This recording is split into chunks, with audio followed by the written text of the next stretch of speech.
أفحسبتم أنما خلقناكم عبثا أفحسبتم أنما خلقناكم عبثا وأنكم إلينا لا ترجعون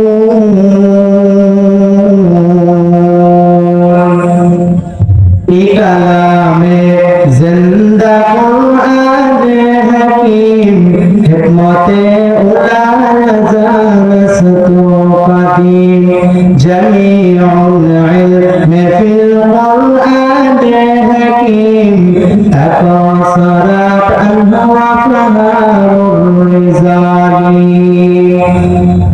আল্লাহ রাব্বুল আলামিন ডেকে বলেন, হে মানুষ, তোমরা কি ধারণা করেছো আমি আল্লাহ তোমাদেরকে অনার্থক পাঠিয়েছি? এ মানুষ, তোমরা কি ধারণা করেছো আমি আল্লাহর কাছে তোমাদের আর করতে হবে না? না না, হে দুনিয়ার মানুষ, তুমি আর কত বড় বাহাদুর! তোমার থেকে হাজার হাজার গুণ বাহাদুর শুধু বাংলাদেশ নয়, গোটা বিশ্বের সমস্ত বাহাদুরদেরকে যদি এক পালায় ওজন দেওয়া হয়, অপর পালায় যদি নমরুদের বাহাদুরকে ওজন দেওয়া হয়, ইতিহাস জানা থাকলে আওয়াজ দিয়ে বলেন কার বাহাদুরি ভারী হবে? নমরুদের বাহাদুরি ভারী হবে। এই নমরুদকে আল্লাহ তাআলা ধ্বংস করেছেন কি করেন নাই? করেন নাই? কে সেই নমরুদ? যে নমরুদ আওয়াজ তুলে বললেন আমি আল্লাহকে রাখবো না, নাউজুবিল্লাহ, আল্লাহকে মেরে ফেলবো। আল্লাহকে মারার জন্য নমরুদ রাস্তা বের হইলেন। এই এত বড় বাহাদুর নমরুদকে আমার আল্লাহ ধ্বংস করেছেন সামান্যতম একটি মাখলুক মশা, তাও অসুস্থ লেওড়া মশার দ্বারাই নমরুদের মতো বেঈমানকে আল্লাহ শায়েস্তা করেছেন। সুবহানাল্লাহ। যে আল্লাহ ওই নমরুদকে লেওড়া মশার মাধ্যমে শায়েস্তা করতে পারলেন, ওই আল্লাহর ক্ষমতা আজ নাই। আল্লাহ রাব্বুল আলামিন বলেন, হে মানুষ, তুমি কি ধারণা করেছ আমি আল্লাহ তোমাদেরকে অনার্থক পাঠিয়েছি? দুনিয়ার কোনো মানুষ কোনো কিছু অনার্থক করে না, করেনি। প্লেনওয়ালা প্লেন বানিয়েছেন কোটি কোটি টাকা খরচ করে, এমনি প্লেন বানান নাই। সন্তানের যত্ন মা বাবা করে না? আমাদের মা বাবারা আমাদের কি পরিমাণ যত্ন করে! নিজে না খেয়ে সন্তানকে খাওয়ায়, নিজের জামা পরে পুরাতন হয়ে ছিঁড়ে যায়, নিজের জামা কেনার কোনো খবর নাই। সন্তানের জন্য জামা কেনার জন্য বাবা মা পাগল হয়ে যায়, ঠিক কিনা? এই যে মা বাবা সন্তানের এত সেবা যত্ন করতেছে, কেন করতেছে? এমনি এমনি করে? আওয়াজ দিয়ে বলেন, এই সন্তানগুলোকে মা বাবা এত যত্ন করে কেন করে? একদিন বড় হয়ে মা এই সন্তান যখন বড় একজন ডাক্তার হবে, মানুষগুলো যখন বলবে ওই যে দেখো একজন বড় ডাক্তারের বাবা, ঠিক কিনা? এই সন্তান যখন বড় হয়ে একজন বড় প্রফেসর হবে, মানুষ ডেকে ডেকে বলবে হে দেখো প্রফেসরের বাবা। এই সন্তানগুলো যখন একজন বড় আলেম হবে, মানুষ ডেকে বলবে অমুক একজন দেখো আলেমের বাবা, ঠিক কিনা? এক পর্যায়ে আমার হাত চলবে না, পা চলবে না, ওই সময় আমার এই সন্তান আমাকে দেখশোনা করবে।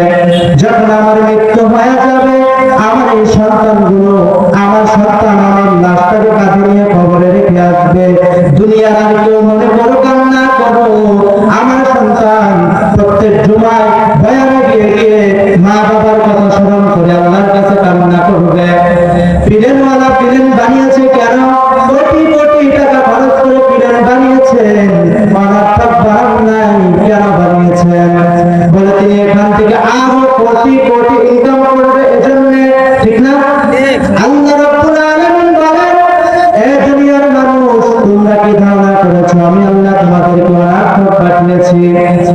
না না, একটু আলোচনায় যাওয়ার আগে কথাগুলো ভালো করে বোঝো। দুনিয়ার মানুষ কোনো কিছু অনর্থক করে না, বিনিময়ে আমরা পাইলাম নিজের সাধ্য আছে, ঠিক না? আল্লাহ রাব্বুল আলামিন আমাদেরকে অনর্থক বানান নাই, বিনিময়ে কি আল্লাহর সাধ্য নাকি? আল্লাহর কোনো সাধ্য আছে? আচ্ছা কথাগুলো বুঝেন।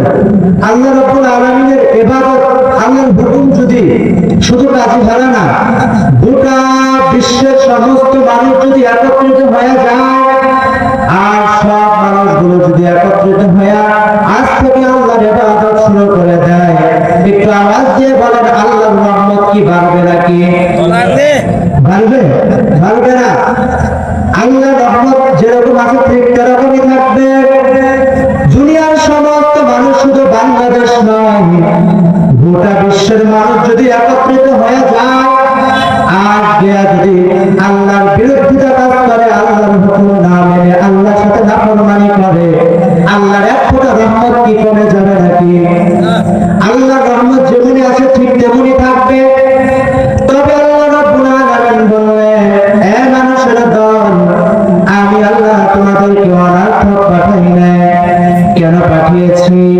আল্লাহ রাব্বুল আলামিন কোরআনের এক আয়াতে বলেন, ওমা খালাকাতুল জিন্না ওয়াল ইনসা ইল্লা ওমা খালাকাতুল জিন্না ওয়াল ইনসা ইল্লা লিয়াবুদুন।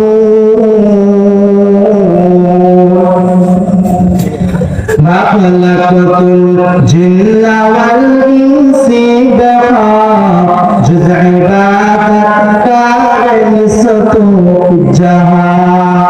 আল্লাহ রাব্বুল আলামিন বলেন, হে দুনিয়ার মানুষ এবং জিন, আমি তোমাদেরকে আমার ইবাদতের জন্য বানিয়েছি। সুবহানাল্লাহ। আল্লাহ কিন্তু বলেন না, কথা বুঝতেছেন আপনারা? এদিকে মনোযোগী হন। আল্লাহ কিন্তু একবারের জন্য বলেন না, হে জঙ্গলের প্রাণী, তোমাদেরকে আমি আল্লাহ খাওয়াই। জঙ্গলের প্রাণীদেরকে খাওয়াই আল্লাহ, আল্লাহ খাওয়াই না? হে জঙ্গলের প্রাণী, তোমাদেরকে আমি আল্লাহ খাওয়াই, তোমাদের সব কিছু আমি আল্লাহ করি, বিনিময়ে আমার ইবাদত করো। আল্লাহ বলেন নাই। আল্লাহ বলেন নাই, হে সমুদ্রের প্রাণী, তোমাদেরকে আমি আল্লাহ খাওয়াই, এর বিনিময়ে তোমরা আমার ইবাদত করো। আল্লাহ বলেছেন, এ মানুষের দল, তোমরা আমি আল্লাহর ইবাদত করো। এখানে একটা সংজ্ঞা পাওয়া যায়। মানুষ তাদেরকে বলে যারা আল্লাহর ইবাদত করবে, যারা আল্লাহর ইবাদত করবে না তারা কখনো মানুষের কাতারে পড়বে না, তারা ওই চতুষ্পদ প্রাণীদের কাতারেই পড়ে যায়। আল্লাহ রাব্বুল আলামিন বলেন, হে মানুষ, তোমরা কি ধারণা করেছো আমি আল্লাহ তোমাদেরকে অনর্থক পাঠিয়েছি? না না, আমি আল্লাহ তোমাদেরকে অনর্থক পাঠাই নাই। কেন পাঠিয়েছি? আল্লাহ বলেন, আমার ইবাদতের জন্য পাঠিয়েছি। একমাত্র কার ইবাদত? বলেন, আওয়াজ দিয়ে বলেন, ইবাদত একমাত্র কার? আল্লাহর ইবাদতের জন্য আমাদেরকে পাঠিয়েছেন। আল্লাহর ইবাদত গুলো আমাদের জানতে হবে কি হবে না? হবে তো? আল্লাহর ইবাদত মানে আল্লাহর হুকুম মানা। আল্লাহ রাব্বুল আলামিন সর্বপ্রথম বলেছেন, এ মানুষ, আল্লাহ রাব্বুল আলামিন মানুষকে বলেন, তোমরা আমার ইবাদত করবা। আল্লাহর ইবাদত করা মানে হচ্ছে আল্লাহর হুকুমগুলোকে মানা। আল্লাহর হুকুম হচ্ছে ঈমানটা আনা, ঠিক কিনা? ঈমান আনা কি আনা না? ঈমান আনা, আল্লাহকে দেখি নাই, আল্লাহর প্রতি বিশ্বাস রাখা আমার জন্য দায়িত্ব, ঠিক কিনা? আল্লাহর হুকুম মানা আমার জন্য দায়িত্ব কি দায়িত্ব না? আমার জন্য ঈমান আনা দায়িত্ব। ঈমান যদি আনতে পারে, আল্লাহ রাব্বুল আলামিনের হুকুম ইবাদতগুলো আমরা ঠিকমতো করতে পারবো, ঠিক কিনা? ঈমান যদি কোনো ব্যক্তি আনে, দুনিয়াতে পথ চলা বড় কঠিন হবে। পয়গম্বর আলাইহিস সালাতু ওয়াস সালাম হাদিস শরীফের মধ্যে বলেন, قال النبي صلى الله عليه وآله وسلم الدنيا سجن المؤمن وجنة الكافر। হে দুনিয়ার মুমিনের দল, তোমাদের জন্য দুনিয়াটা কয়েকখানা। মুমিনের জন্য কি? বেঈমানের জন্য দুনিয়াটা হলো বালাখানা। কয়েকখানার মধ্যে বড় লোকের সন্তান থাকে কি থাকে না? গরিবের সন্তান থাকে কি থাকে না? আইন কিন্তু সবার জন্য সমান, ঠিক কিনা? বেঈমান দুনিয়ার মধ্যে যখন যা ইচ্ছা তাই করতে পারবে। বেঈমানের জন্য দুনিয়াটা হচ্ছে বালাখানা। হে ঈমানদার, যদি তোমরা নিজেকে ঈমানদার দাবি করো, নিজেকে একটা কয়েকখানার মধ্যে লিপ্ত করে ফেলো। কেমন কয়েকখানা? জেলার সাহেব যখন বলবে, এ আসামি আর ঘুম আসতে পারবি না, আর কোনো আসামির ঘুম আসার সুযোগ নাই, আছে নাকি? হে ঈমানদার, যদি নিজেকে ঈমানদার দাবি করতে চাও, আল্লাহ তাআলা হুকুম দিলেন ফজর আযানের সময়, আসসালাতু খায়রুম মিনান নাওম। আসো বান্দা, মসজিদে আসো, ঘুম হইতে নামাজ পড়ো। ঈমানদার যদি হয়ে যাও, আল্লাহর হুকুম পাওয়ার সাথে সাথে বিছানায় থাকতে পারবা না, আল্লাহর হুকুমের জন্য মসজিদে চলে আসবে। আর যদি বেঈমান হও, কারণ নবী বলেছেন বেঈমানের জন্য দুনিয়াটা হচ্ছে বালাখানা। যখন যা ইচ্ছা তাই করতে পারবে, কোনো নিষেধাজ্ঞা নাই। জান্নাতের মধ্যে কোনো নিষেধাজ্ঞা নাই, কোনো নিষেধাজ্ঞা নাই। বেঈমানকে আল্লাহ ডাক দিলেন, হে বান্দা ঈমানদার, মসজিদে চলে আসো। ঈমানদার মসজিদে চলে আসবে। আর যারা ঈমানদার না, বেঈমান, তারা নিজেদের ইচ্ছা মতো মন যা চায় তাই করবে, ঠিক কিনা? ঈমানদারকে আল্লাহ তাআলা ডেকে বললেন, কুতিবা আলাইকুমুস সিয়াম। হে ঈমানদারগণ, তোমরা রমজানের রোজা রাখো। হে কাজীহারার মুসলমান, আপনারা যারা এখানে ঈমানদার দাবি করতে চান, আল্লাহ নিষেধ করেছেন রমজানের দিনের বেলায় আর খাবার খাবি না। যদি কোনো আল্লাহর বান্দা দিনের বেলায় খাবার খায়, সে কখনো ঈমানদার হবে না, সে বেঈমানের কাতারে পড়ে যায়, ঠিক কিনা? বলে এখন তো আমি আমার ক্ষমতা জুড়ে বলতে পারি আমি তো মুমিন। আপনি ক্ষমতা জুড়ে আপনি বলতে পারবেন, শরিয়ার মতো আপনি কখনোই মুমিন হতে পারবেন না। কারণ মুমিনের জন্য দুনিয়াতে আল্লাহর হুকুম পরিপূর্ণ মেনে চলতে হবে, ঠিক কিনা?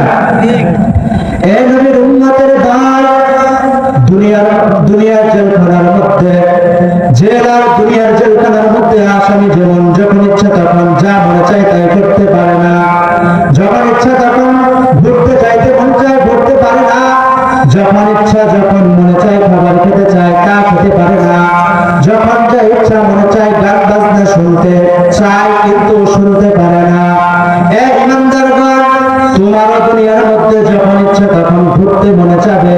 যদি ঈমানদারের কাতারে যেতে চাও, তাহলে যখন ইচ্ছা তখন আর ঘুরতে মনে চাবে না। আল্লাহর হুকুম এসে পড়ছে, আসরের নামাজের সময় হয়ে গেছে, আর ঘোরাফেরা করা যাবে না। আল্লাহর হুকুম আদায়ের জন্য মসজিদে চলে যেতে হবে। আল্লাহর হুকুম এসে গেছে, মাগরিবের নামাজ, আর ঘোরাফেরা করবো না। আল্লাহর হুকুম আদায়ের জন্য চলে আসবো মসজিদে, ঠিক কিনা? আর যদি বেঈমান হন, তাহলে আপনার জন্য কোনো বয়ান নাই, আপনার জন্য ঘোরাফেরাটাই হলো পারফেক্ট। কারণ বেঈমানের জন্য দুনিয়াটা জান্নাত। জান্নাতে কোনো নিষেধাজ্ঞা, বলেন নিষেধাজ্ঞা নাই। জান্নাতে কোনো নিষেধাজ্ঞা নাই, সব যা চাই তাই করতে পারবে। আর হে কাজীহারার মুসলমান, দুনিয়াটা বেঈমানদের জন্য বালাখানা, মুমিনের জন্য হলো জান্নাত, ঠিক কিনা? আর যাদের জন্য দুনিয়াটা হলো বালাখানা, তাদের জন্য মৃত্যুর পরে জাহান্নাম। আর যাদের জন্য অল্প সময়ের দুনিয়াটা যারা কয়েকখানার মধ্যে লিপ্ত করে নিতে পারবে, আল্লাহ রাব্বুল আলামিন মৃত্যুর সাথে সাথে চিরস্থায়ী